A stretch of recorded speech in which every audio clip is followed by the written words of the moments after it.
Hello guys, welcome to my channel. Today we are going to see how to fix we can't sign in to your account in Windows 10 or Windows 11. Let's fix it guys. You just need to go to search menu and type Registry Editor, click on open it. Now you just need to check my video description for this registry path used in my video. Just copy and paste it and press enter.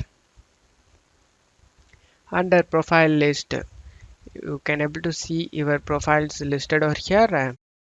Now if the folder name in here, if you find temp over here like this one, the temp see users temp, if you see in profile image path temp name, then you just need to right click on it and select delete it guys.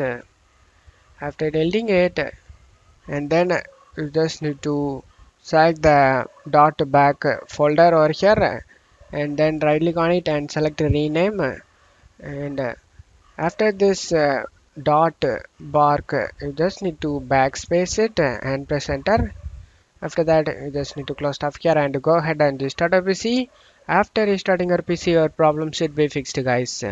And that's it for today's video guys. Give me a like and subscribe. Thank you.